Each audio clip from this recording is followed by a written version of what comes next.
KSRP constable 2314 ಪೋಸ್ಟ್ಗೆ ಅಧಿಕೃತ notification release ಮಾಡಿ ಅರ್ಜಿ ಪ್ರಾರಂಭ ಮಾಡಿದ್ದಾರೆ.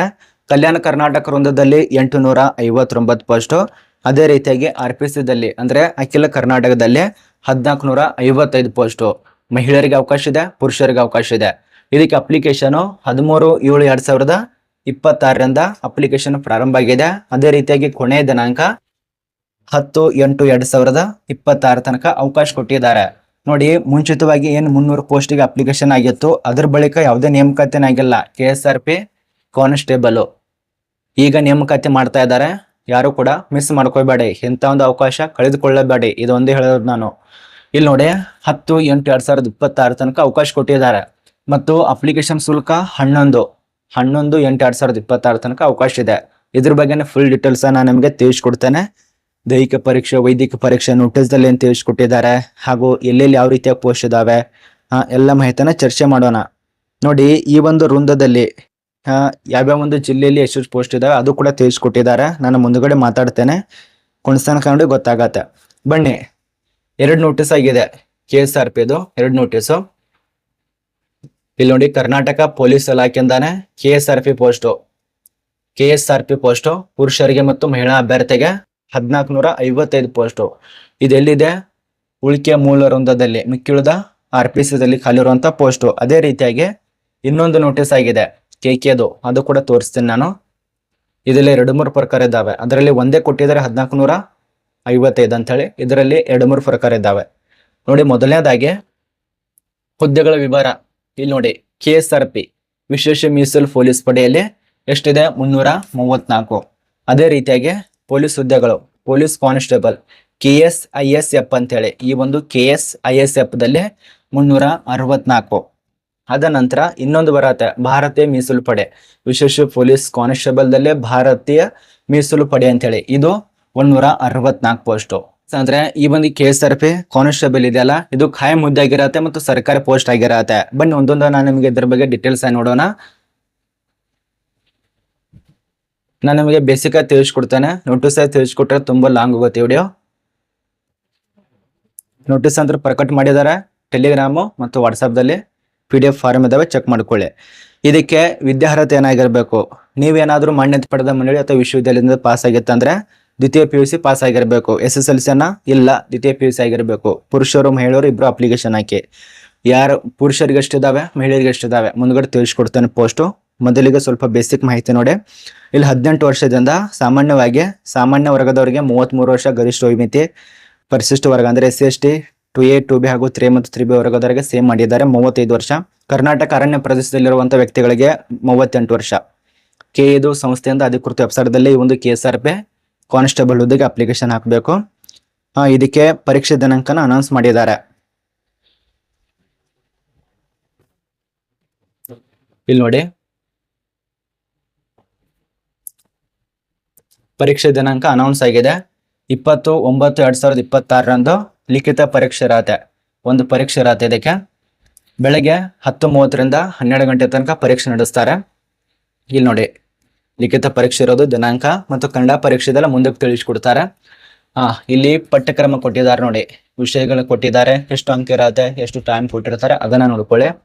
ಅದೇ ರೀತಿಯಾಗಿ ಶುಲ್ಕ, ಇಲ್ಲಿ ಸಾಮಾನ್ಯವಾಗಿ ಎಷ್ಟು ಶುಲ್ಕ ಇದ್ದೇ ಇರುತ್ತೆ ಬಿಡಿ. ಇನ್ನು ಪ್ರತಿ ತಿಂಗಳು ಸ್ಯಾಲ್ರಿ ಇರೋದು ಈ ಒಂದು KSRP ಕಾನ್ಸ್ಟೇಬಲ್ಗೆ. ಸಾಮಾನ್ಯವಾಗಿ ಇದು ಕೂಡ ಸೇಮ್ ಕಾನ್ಸ್ಟೇಬಲ್ ಏನಿರುತ್ತಲ್ಲ, ಭೂಮಾಪಕ ಪೋಸ್ಟ್ ಅವೆಲ್ಲ ಸೇಮ್ ಕೊಟ್ಟಿದ್ದಾರೆ.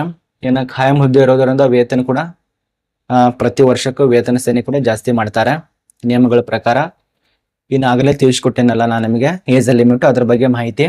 ಇನ್ನು ಮಹಿಳೆಯರಿಗೆ ಎಷ್ಟೆಷ್ಟಿದಾವೆ, ಪುರುಷರಿಗೆ ಎಷ್ಟೆಷ್ಟಿದಾವೆ ಪೋಸ್ಟ್ ಅಂದ್ರೆ ನಿಮಗೆ ಅಪ್ಲಿಕೇಶನ್ ಹಾಕೋ ಸಮಯದಲ್ಲಿ ಈಜಿ ಆಗತ್ತೆ. ಇಲ್ಲಿ ನೋಡಿ, ಸೆಕೆಂಡ್ PUC ಆಗಿರ್ಬೇಕಾಗತ್ತೆ ಅಥವಾ ತತ್ಸಮಾನ ಕೂಡ ಆಗಿರ್ಬೇಕು.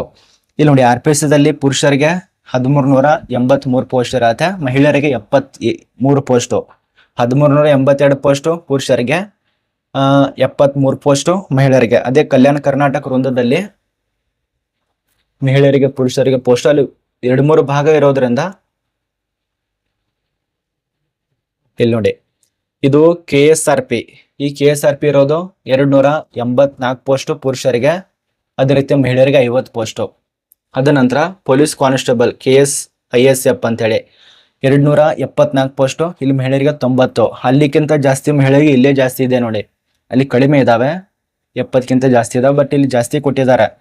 ಅದ ನಂತರ ಇಲ್ಲಿ ವಿಶೇಷ ಮೀಸಲು ಪೊಲೀಸ್ ಕಾನ್ಸ್ಟೇಬಲ್ ಅಂದ್ರೆ ಭಾರತೀಯ ಮೀಸಲು ಪಡೆಯಲ್ಲಿ 164 ಪುರುಷರಿಗಿದೆ. ಇದು ನಿಮಗೆ ಪೋಸ್ಟ್ ಬಗ್ಗೆ ಗೊತ್ತಾಯಿತು. ಇನ್ನಷ್ಟು ಮಾಹಿತಿ ಇದೆ, ಅದು ನಾನು ನಿಮಗೆ ಬೇಸಿಕ್ ಆಗಿ ತಿಳಿಸ್ಕೊಡೋದಕ್ಕೆ ಪ್ರಯತ್ನ ಮಾಡ್ತೇನೆ. ಹೈಟು ವೇಟು ಚೆಸ್ಟ್ ಇದ್ರ ಬಗ್ಗೆ ಸ್ವಲ್ಪ ತಿಳ್ಕೊಬೇಕು. KSRP ಕಾನ್ಸ್ಟೇಬಲ್ಗೆ ಸ್ವಲ್ಪ ಹೆಲ್ಪ್ ಆಗತ್ತೆ ನಮಗೆ. ನೋಡಿ, ಹೈಟು ವೇಟ್ ಬಗ್ಗೆ ಕೊಟ್ಟಿದ್ದಾರೆ, ಮಹಿಳೆಯರಿಗೆ ಯಾವ ರೀತಿಯಾಗಿ ಪುರುಷರಿಗೆ ಯಾವ ರೀತಿಯಾಗಿ ಅದ್ರ ಬಗ್ಗೆ ಸ್ವಲ್ಪ ನೋಡಿ.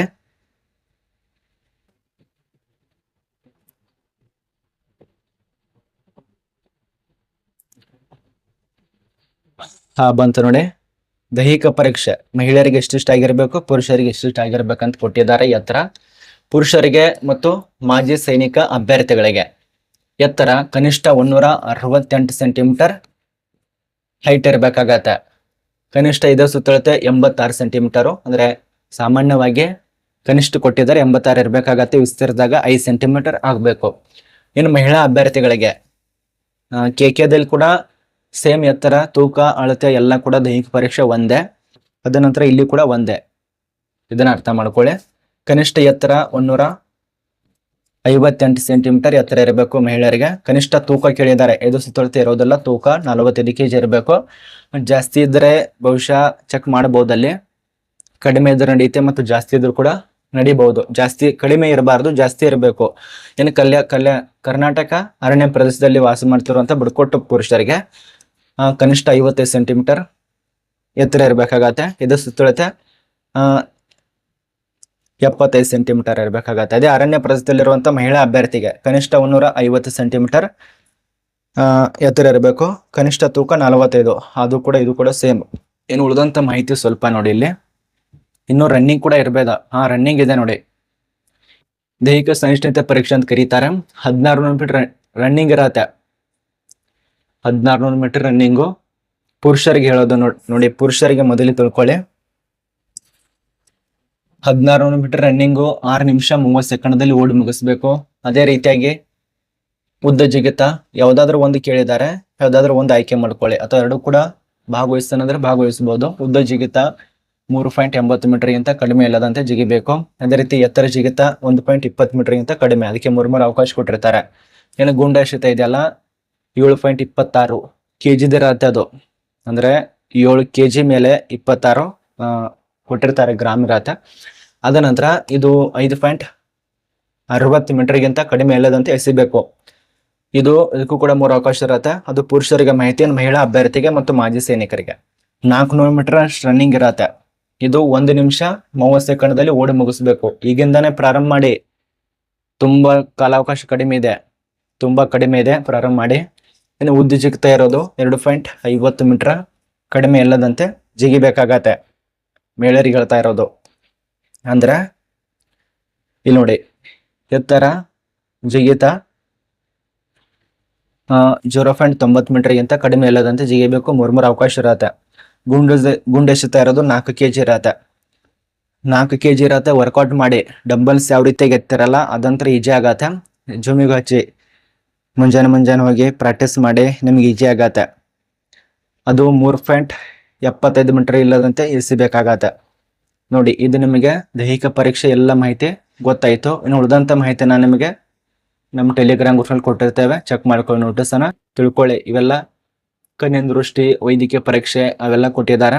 ಇದಂತರ ನಿಮಗೆ ನೋಟಿಸ್ ಅನ್ನ ತಿಳ್ಕೊಬೇಕಾಗತ್ತೆ ನೋಡಿ. KSRP ಅಲ್ಲಿ ಯಾರಲ್ಲಿ ಕೆಲಸ ಮಾಡ್ಬೇಕಂತ ಇದ್ರಲ್ಲ, 2314 ಪೋಸ್ಟು ನೇಮಕಾತಿನ ರಿಲೀಸ್ ಮಾಡಿರ್ತಾರೆ. KKದಲ್ಲಿ 859, RPCದಲ್ಲಿ 1455 ಪೋಸ್ಟು. ಇಷ್ಟು ನಿಮಗೆ ಮಾಹಿತಿ ಗೊತ್ತಾಗಿದೆ ಅಂತ ಅನ್ಕೋತೀವಿ. ಇನ್ನು ಉಳಿದಂತ ಏನಾದ್ರೂ ಮಾಹಿತಿ ಮಿಸ್ ಆಗಿತ್ತಂದ್ರೆ ಕಮೆಂಟ್ ಬಾಕ್ಸ್, ನಾನು ಯಾವುದೂ ಕೂಡ ಆಫ್ ಮಾಡಿಲ್ಲ, ಇದೊಂದು ಅರ್ಥ ಮಾಡ್ಕೊಳ್ಳಿ. ಕಮೆಂಟ್ ಬಾಕ್ಸ್ ನಿಮಗೋಸ್ಕರ ಆನ್ ಮಾಡಿದ್ದೇನೆ. ಏನಾದ್ರೂ ಡೌಟ್ ಇರ್ತಾವೆ ಸಾಮಾನ್ಯವಾಗಿ